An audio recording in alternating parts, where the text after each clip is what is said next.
2019 में world Health assembly ने ये दिन स्टार्ट किया था। वर्ल्ड हेल्थ असेंबली ने एक 72.6 नामक WHA global action plan for patient safety बनाया गया।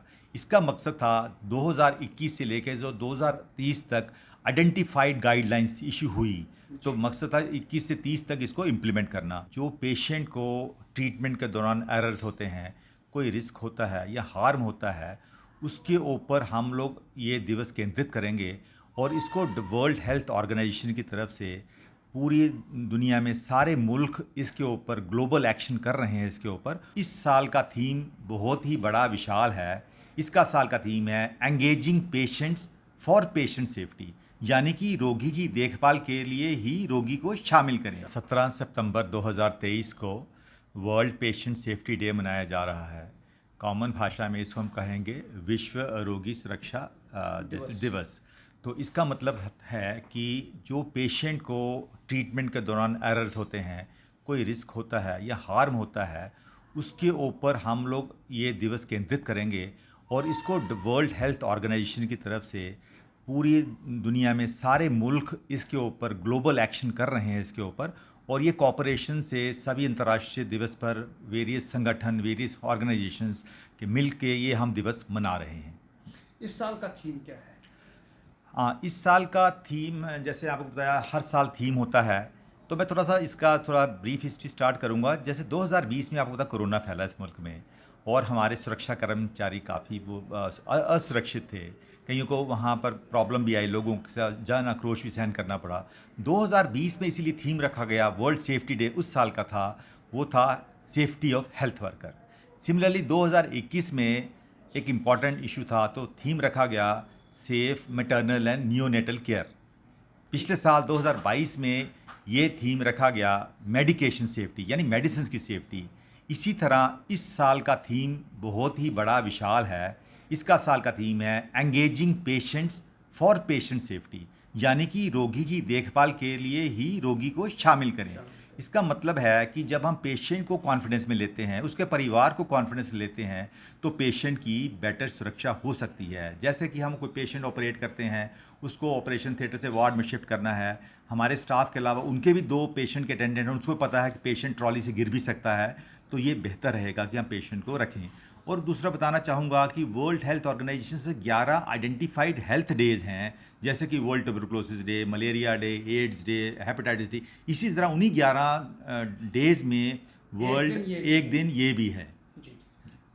किस तरह हमें ये इस दिवस को मनाना चाहिए ताकि हम जिस तरह पीपल फ्रेंडली कहते हैं कि हमें पेशेंट फ्रेंडली बनना चाहिए, डॉक्टर या पैरामेडिक्स जो है। हाँ, बेसिकली इसकी शुरुआत ये था कि 2019 में वर्ल्ड हेल्थ असेंबली ने ये दिन स्टार्ट किया था। World Health Assembly World Health Organization की एनुअल मीटिंग होती है। इस मीटिंग में पूरी दुनिया में हर मुल्क ने बोला कि एक सुरक्षा कार्यक्रम होना चाहिए सेफ्टी के लिए। तो वर्ल्ड हेल्थ असेंबली ने एक 72.6 नामक WHA global action plan for patient safety बनाया गया। इसका मकसद था 2021 से लेकर जो 2030 तक आइडेंटिफाइड गाइडलाइंस इशू हुई, तो मकसद था 21 से 30 तक इसको इम्प्लीमेंट करना। तो ये दिवस अब ये हर राष्ट्र को ये डायरेक्शंस दी गए हैं WHO की तरफ से, ये पेशेंट सेफ्टी डे मनाया जाए। और हम लोग भी हम हॉस्पिटल्स में मना रहे हैं, हमारा स्टाफ भी प्रण कर रहा है, हम लोगों को भी इस साल के थीम के मुताबिक उनको पार्टिसिपेट कर रहे हैं कि हम लोग पेशेंट केयर में कोई कसर ना छोड़ेंगे और पेशेंट की सुरक्षा हमारे लिए वाइटल है काफ़ी। सर, क्या ऑब्जेक्टिव्स हैं, क्या गोल्स है इसके पीछे? हाँ, टू सेलिब्रेट 17 सितंबर World Patient Safety Day. Definitely काफ़ी ऑब्जेक्टिव्स हैं। आपने देखा हो कई बार हम लोगों से गलती हो जाती है पेशेंट आइडेंटिफाई करने के लिए। तो पहला गोल यही है कि करेक्ट पेशेंट आइडेंटिटी। कई बार आपने देखा होगा पेशेंट का नाम ही गलत होता है, तो आइडेंटिफाई करना मुश्किल है। दूसरा, इम्प्रूव इफेक्टिव कम्युनिकेशन। जैसे हम पेशेंट को डायरेक्शंस देते हैं, ट्रीटमेंट देते हैं, डिस्चार्ज के बाद जो दवाइयाँ बोलते हैं, पेशेंट को प्रॉपर कम्युनिकेशन करना है, ये दवाई कैसे खानी है, कैसे नहीं खाने हैं। अगर हमारी डायरेक्शंस के मुताबिक दवाई नहीं कहेगा, पेशेंट की असुरक्षा है। तीसरा मेन स्टेप था correct site, correct position, correct procedure and correct operation. जैसे कई बार आपने देखा होगा दाईं टांग में तीन थी, लेफ्ट टांग का ऑपरेशन हो गया, ये आपने कई बार सुना होगा। जी। तो यही चीज़ों को करने के लिए कि पेशेंट के इससे गलत ना हो, तो करेक्ट साइट पे ऑपरेशन करना है, करेक्ट प्रोसीजर फॉलो करना है और करेक्ट ऑपरेशन करना है। तीसरा एक और उद्देश्य था कि हाई अलर्ट मेडिकेशंस की सुरक्षा बहुत बड़ी सुरक्षा है। जैसे अस्पताल में हमारे भी हाई अलर्ट मेडिकेशन जो कि नारकोटिक मेडिसिन होती हैं जिसका कि सदुपयोग हो सकता है, उनको हम लॉक एंड की में रखते हैं, उनकी भी हमें सुरक्षा करनी है। इसके अलावा हम लोग पेशेंट को गिरने से हार ना हो जाए, जैसे ट्रॉली से पेशेंट या बेड से गिर गया है तो उसका हार ना हो जाए, तो दैट हम पेशेंट्स के अटेंडेंट्स को भी इस बार इन्वॉल्व कर रहे हैं ताकि पेशेंट का पूरा ख्याल रखें। और भी बड़ी चीज़ें हैं इसमें, जैसे फायर सेफ्टी है, बिल्डिंग में आग लग जाती है, पेशेंट को पैसे बचाना है, तो हमारा गांधीनगर हॉस्पिटल में को भी एनओसी मिला है फायर सेफ्टी से। इसी तरह बायोमेडिकल वेस्ट की सेफ्टी, यानी कि हमारा जो बायोमेडिकल वेस्ट निकल कहाँ जाएगा, वो भी तो लोगों के लिए हानिकारक है, उसकी सुरक्षा। Incidentally Gandhinagar disposal Gandhinagar hospital को भी एनओसी मिला है स्टेट पोल्यूशन कंट्रोल बोर्ड से रिगार्डिंग बायोमेडिकल वेस्ट। इसी तरह फायर ब्रिगेड की सर्विसेज हैं, और इसी तरह हम लोग और भी सर्विसेज हैं जैसे कि इन्फेक्शन कंट्रोल। अब पेशेंट को एक नोजोकोमियल इन्फेक्शन का इसके ऊपर आने वाला था कि 17 सितंबर को वर्ल्ड पेशेंट सेफ्टी डे मनाया जाता है।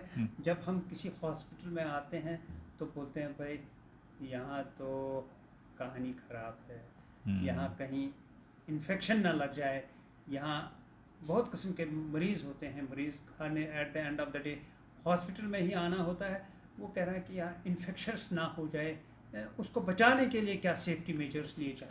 मैं आपको बताऊंगा, आपने जो गोल पूछे, एक गोल मैं बता ही रहा था, आपने मेरे प्रश्न पूछ लिया। तो एक गोल यही भी है, उद्देश्य यही भी है, कैसे हॉस्पिटल पेशेंट को हमने हॉस्पिटल एक्वायर्ड इन्फेक्शन से बचाना, जिसको हम कहते हैं नोजोकोमियल इन्फेक्शन। उसके लिए जैसे हमारे गांधीनगर हॉस्पिटल में ये प्रोसीजर है कि हमारे जितने भी ऑपरेशन थिएटर्स हैं, डायलिसिस वार्ड हैं, हर एक का हम wall sample, floor sample biomedical testing के लिए करते हैं, सो दैट हमारे पेशेंट को कोई इन्फेक्शन ना हो जाए। तो ये व्यवस्था हॉस्पिटल की जो एडमिनिस्ट्रेशन ही करनी है, कैसे इन्फेक्शन कंट्रोल रेट हो जाए। किसी हॉस्पिटल में देखा होगा कि हमारे हॉस्पिटल में बड़ा अच्छा है कि हम अभी तक हमारे किसी भी पेशेंट को अभी तक इवन नी रिप्लेसमेंट सर्जरी के बाद इन्फेक्शन नहीं हुई है। ये दिखाता है कि हम लोगों की स्टरलाइजेशन कितनी इफेक्टिव है, हम लोगों को ऑपरेशन थिएटर में कितनी बार हम प्रॉपर स्टेप्स फॉलो करते हैं, कैसे हम थिएटर को अल्ट्रावायलेट रेज से स्टरलाइज करते हैं। तो स्टरलाइजेशन और साफ सफाई और क्लीनलीनेस एक पार्ट है इन्फेक्शन कंट्रोल का। सेफ्टी की बात कर रहे हैं, इससे कितना सेफ्टी महसूस कर जाता है कि एक पेशेंट जब पहले ही आता है वो तो पहले ही उसकी हालत ख़राब हो जाती है, जब वो हॉस्पिटल के अंदर आ जाता है तो सेफ्टी मेजर्स देखता है, उसको कितना बदलाव दिखते हैं अपने आप में। देखो, आजकल एक नई चीज़ हमें पता कुछ देख रहे हैं हम लोग, कुछ थेफ्ट्स काफ़ी हो रही हैं पब्लिक प्लेसेस पे, यहाँ भी होती हैं, कहीं भी होती हैं, तो हम लोगों की अपनी सिक्योरिटी काफ़ी टाइट की हुई है। हमारे सीसीटीवी क्या, मेरे ही कमरे में इस वक्त 41 सीसीटीवी कैमराज ऑपरेट कर रहे हैं। कहीं भी कोई चोरी की घटना होती है, कहीं भी कुछ होता है, तो हम लोग इमीडिएटली आइडेंटिफाई करते, रेक्टिफाई करते हैं। और इनफैक्ट काफ़ी हम ड्रग एडिक्ट्स भी हॉस्पिटल में देखते हैं, तो वो भी हम लोगों ने लेजन रखा होता है अपने नियरेस्ट स्टेज SHO के साथ।